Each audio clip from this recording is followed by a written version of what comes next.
राजस्थान विधानसभा चुनाव में राजेश पायलट का जिक्र भूचाल लेकर आ गया है। पीएम मोदी ने भीलवाड़ा के शाहपुरा में प्रचार के दौरान कहा कि गांधी परिवार से अदावत लेने की सजा राजेश पायलट का बेटा आज भी भुगत रहा है। वहीं सचिन पायलट ने पीएम मोदी के बयान पर ऐतराज भी जताया।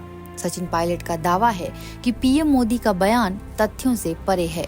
पीएम मोदी कांग्रेस को उनके नेताओं के बहाने घेरने से नहीं चूकते हैं। पहले भी वह कांग्रेस को नरसिम्हा राव, जितेंद्र प्रसाद और सीताराम केसरी के साथ किए गए बर्ताव को लेकर हमला कर चुके हैं। इस बार राजेश पायलट के बारे में बयान देकर उन्होंने कांग्रेस को बैकफुट पर डालने की कोशिश की है।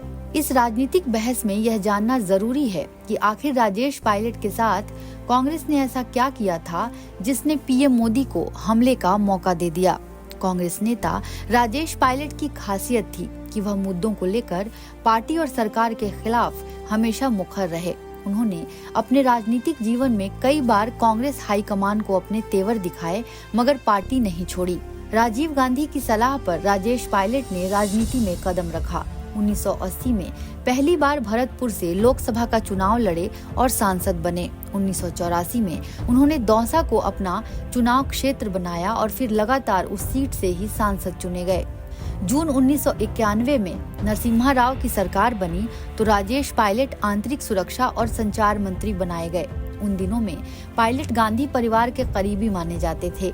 90 के शुरुआती दशक में तांत्रिक चंद्रास्वामी का जादू राजनेताओं के सिर चढ़कर बोल रहा था। कहा जाता है कि चंद्रास्वामी की पहुंच तत्कालीन प्रधानमंत्री नरसिम्हा राव तक थी। राव उन्हें आध्यात्मिक गुरु मानते थे। नरसिम्हा राव सरकार में घोटालों की खबरें आने लगी, जिसमें चंद्रास्वामी का नाम भी उछला। तांत्रिक चंद्रास्वामी का नाम राजीव गांधी हत्याकांड से भी जुड़ा। उस पर फेमा और आर्थिक धोखाधड़ी के आरोप लगे कि पीएम राव के करीबी होने के कारण चंद्रास्वामी के खिलाफ एक्शन नहीं लिया जा रहा है।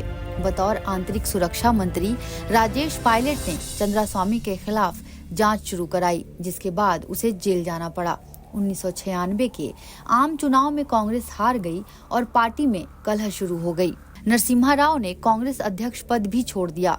1997 में बिहार के नेता सीताराम केसरी ने कांग्रेस अध्यक्ष पद के लिए दावा ठोक दिया। अध्यक्ष का चुनाव सर्वसम्मति से होना था, मगर राजेश पायलट और शरद पवार ने सीताराम केसरी को चुनौती दी।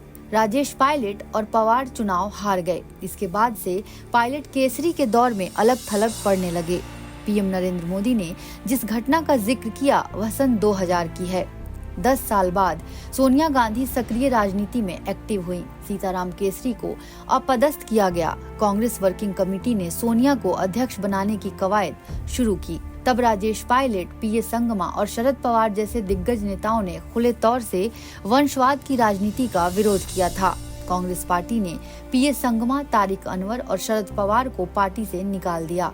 संगमा और पायलट के बाहर होने से राजेश पायलट पार्टी में अलग थलग पड़ गए। बाद में सोनिया गांधी ने कांग्रेस अध्यक्ष पद के लिए नामांकन भरा।